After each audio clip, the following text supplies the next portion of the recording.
شروع اللہ کا نام لے کر جو بڑا مہربان نہایت رحم والا ہے۔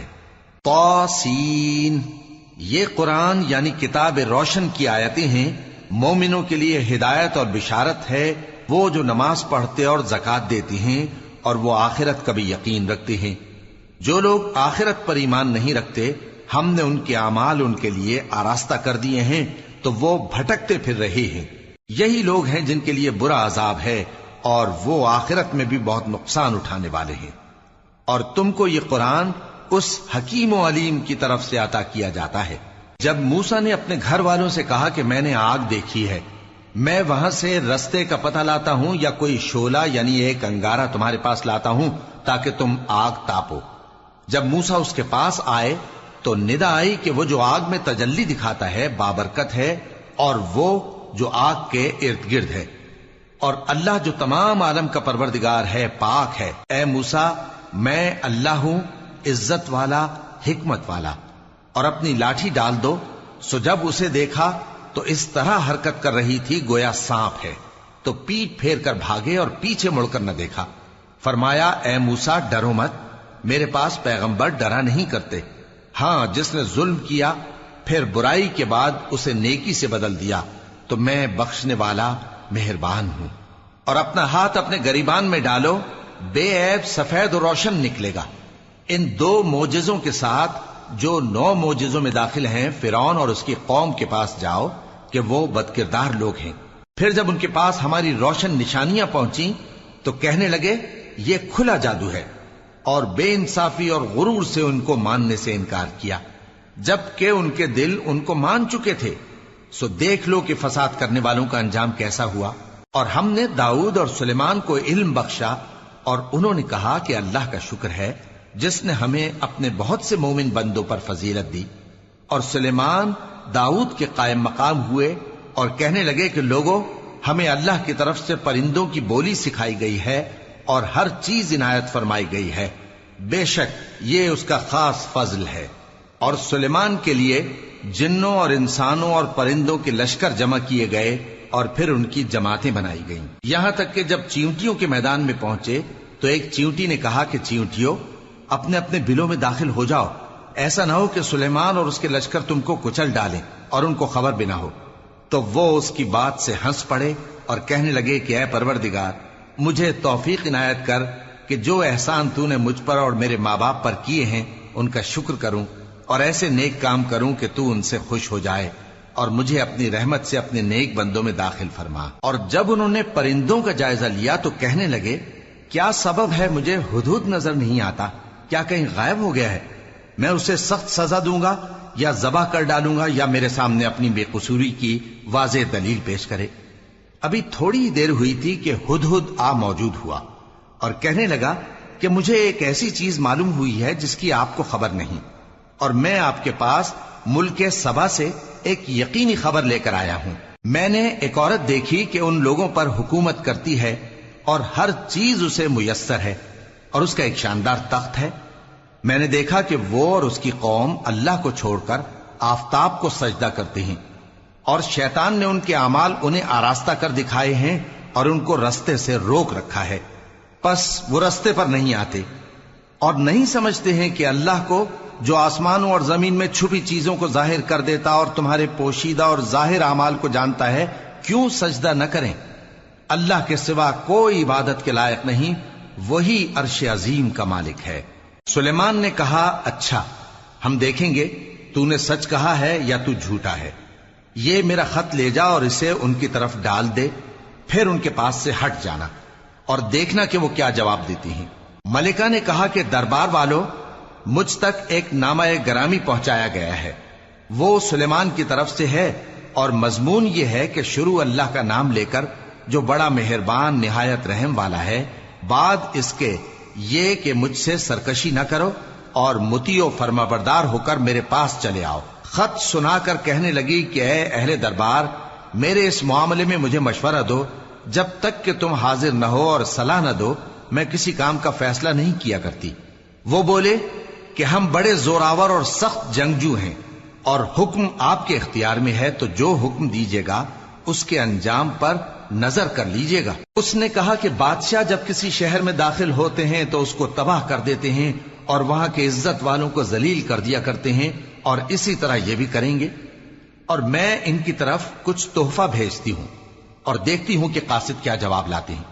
پس جب قاصد سلیمان کے پاس پہنچا تو سلیمان نے کہا، کیا تم مجھے مال سے مدد دینا چاہتے ہو؟ سو جو کچھ اللہ نے مجھے عطا فرمایا ہے وہ اس سے کہیں بہتر ہے جو تمہیں دیا ہے۔ حقیقت یہ ہے کہ اپنے تحفے سے تم ہی خوش ہوتے ہوگے۔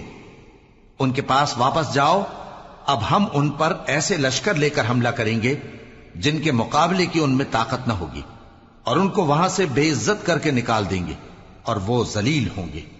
سلیمان نے کہا کہ اے دربار والو، کوئی تم میں ایسا ہے کہ قبل اس کے کہ وہ لوگ فرما بردار ہو کر ہمارے پاس آئیں ملکہ کا تخت میرے پاس لے آئے؟ جنات میں سے ایک قوی ہیکل جن نے کہا کہ قبل اس کے کہ آپ اپنی جگہ سے اٹھیں میں اس کو آپ کے پاس لا حاضر کرتا ہوں، اور مجھے اس پر قدرت بھی حاصل ہے اور امانت دار بھی ہوں۔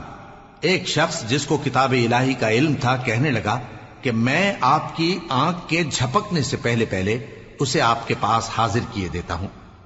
جب سلیمان نے تخت کو اپنے پاس رکھا ہوا دیکھا تو کہا کہ یہ میرے پروردگار کا فضل ہے تاکہ مجھے آزمائے کہ میں شکر کرتا ہوں یا کفران نعمت کرتا ہوں، اور جو شکر کرتا ہے تو اپنے ہی فائدے کے لیے شکر کرتا ہے، اور جو ناشکری کرتا ہے تو میرا پروردگار بے نیاز ہے، کرم کرنے والا ہے۔ سلیمان نے کہا کہ ملکہ کے امتحان عقل کے لیے اس کے تخت کی صورت بدل دو، دیکھیں کہ وہ سوج رکھتی ہے یا ان لوگوں میں سے ہے جو سوج نہیں رکھتے۔ پھر جب وہ آ پہنچی تو پوچھا گیا کہ کیا آپ کا تخت بھی اسی طرح کا ہے؟ اس نے کہا کہ یہ تو گویا ہو بہو وہی ہے، اور ہم کو اس سے پہلے ہی سلیمان کی عظمت و شان کا علم ہو گیا تھا، اور ہم فرما بردار ہیں۔ اور وہ جو اللہ کے سوا دوسروں کی پرستش کرتی تھی، سلیمان نے اس کو اس سے منع کیا کہ وہ کافروں میں سے تھی۔ اس کے بعد اس سے کہا گیا کہ محل میں چلیے۔ جب اس نے اس کے فرش کو دیکھا تو اسے پانی کا حوض سمجھا اور کپڑا اٹھا کر اپنی پنڈلیاں کھول دی۔ سلیمان نے کہا، یہ ایسا محل ہے جس کے نیچے بھی شیشے جڑے ہوئے ہیں۔ وہ بول اٹھی کہ پروردگار، میں اپنے آپ پر ظلم کرتی رہی تھی، اور اب میں سلیمان کے ساتھ اللہ رب العالمین پر ایمان لاتی ہوں۔ اور ہم نے سمود کی طرف ان کے بھائی صالح کو بھیجا کہ اللہ کی عبادت کرو، تو وہ دو فریق ہو کر آپس میں جھگڑنے لگے۔ صالح نے کہا کہ اے قوم، تم بھلائی سے پہلے برائی کے لیے کیوں جلدی کرتے ہو، اور اللہ سے بخشش کیوں نہیں مانگتے تاکہ تم پر رحم کیا جائے؟ وہ کہنے لگے کہ تم اور تمہارے ساتھی ہمارے لیے برا شگون ہیں۔ صالح نے کہا کہ تمہاری بدشگونی اللہ کے پاس ہے، بلکہ تم ایسے لوگ ہو جن کی آزمائش کی جاتی ہے۔ اور شہر میں 9 شخص تھے جو ملک میں فساد کیا کرتے تھے اور اصلاح سے کام نہیں لیتے تھے۔ کہنے لگے کہ اللہ کی قسم کھاؤ کہ ہم رات کو اس پر اور اس کے گھر والوں پر شبخون ماریں گے، پھر اس کے وارثوں سے کہہ دیں گے کہ ہم تو اس کے گھر والوں کے موقع ہلاکت پر تھے ہی نہیں، اور ہم سچ کہتے ہیں۔ اور وہ ایک چال چلے، اور ہم نے بھی ایک تدبیر کی، اور ان کو کچھ خبر نہ ہوئی۔ تو دیکھ لو کہ ان کی چال کا انجام کیسا ہوا۔ ہم نے ان کو اور ان کی قوم سب کو ہلاک کر ڈالا۔ اب ان کے یہ گھر ان کے ظلم کے سبب تلپٹ پڑے ہیں۔ جو لوگ علم رکھتے ہیں ان کے لیے اس میں نشانی ہے، اور جو لوگ ایمان لائے اور ڈرتے تھے ان کو ہم نے نجات دی۔ اور لوط کو یاد کرو جب انہوں نے اپنی قوم سے کہا کہ تم بے حیائی کے کام کیوں کرتے ہو جبکہ تم دیکھتے ہو؟ کیا تم عورتوں کو چھوڑ کر لذت حاصل کرنے کے لیے مردوں کی طرف مائل ہوتے ہو؟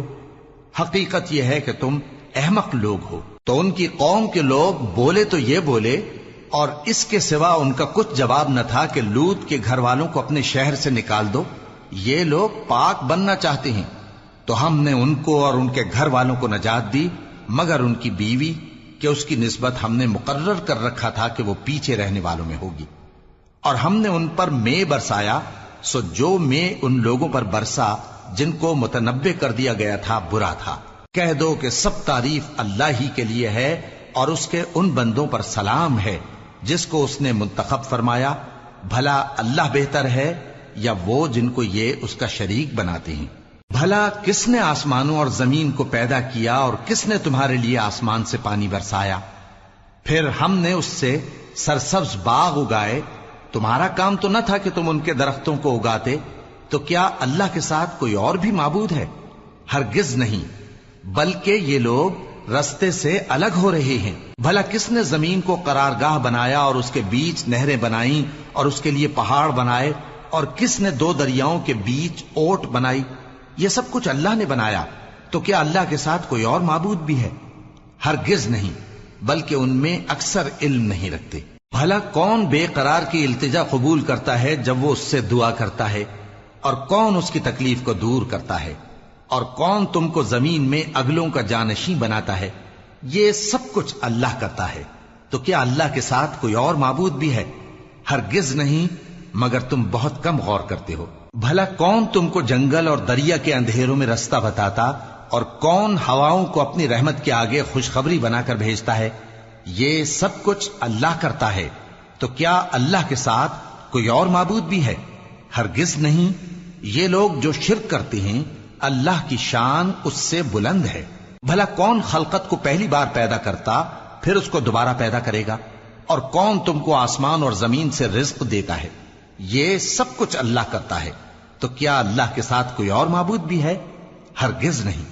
کہہ دو کہ مشرکو، اگر تم سچے ہو تو دلیل پیش کرو۔ کہہ دو کہ جو لوگ آسمانوں اور زمین میں ہیں اللہ کے سوا غیب کی باتیں نہیں جانتے، اور نہ یہ جانتے ہیں کہ کب زندہ کر کے اٹھائے جائیں گے، بلکہ آخرت کے بارے میں ان کا علم ختم ہو چکا ہے، بلکہ یہ اس کی طرف سے شک میں ہیں، بلکہ یہ اس سے اندھے ہو رہے ہیں۔ اور جو لوگ کافر ہیں کہتے ہیں کہ جب ہم اور ہمارے باپ دادا مٹی ہو جائیں گے تو کیا ہم پھر قبروں سے نکالے جائیں گے؟ یہ وعدہ ہم سے اور ہمارے باپ دادا سے پہلے سے ہوتا چلا آیا ہے، کہاں کا اٹھنا اور کیسی قیامت؟ یہ تو صرف پہلے لوگوں کی کہانیاں ہیں۔ کہہ دو کہ ملک میں چلو پھرو، پھر دیکھو کہ گناہگاروں کا انجام کیا ہوا ہے، اور ان کے حال پر غم نہ کرنا، اور نہ ان چالوں سے جو یہ کر رہے ہیں تنگ دل ہونا۔ اور کہتے ہیں کہ اگر تم سچے ہو تو یہ وعدہ کب پورا ہوگا؟ کہہ دو کہ جس عذاب کے لیے تم جلدی کر رہے ہو شاید اس میں سے کچھ تمہارے نزدیک آ پہنچا ہو، اور تمہارا پروردگار تو لوگوں پر فضل کرنے والا ہے، لیکن ان میں سے اکثر شکر نہیں کرتے۔ اور جو باتیں ان کے سینوں میں پوشیدہ ہوتی ہیں اور جو کام وہ ظاہر کرتے ہیں، تمہارا پروردگار ان سب کو جانتا ہے۔ اور آسمانوں اور زمین میں کوئی پوشیدہ چیز نہیں ہے مگر یہ کہ وہ ایک کتاب روشن میں لکھی ہوئی ہے۔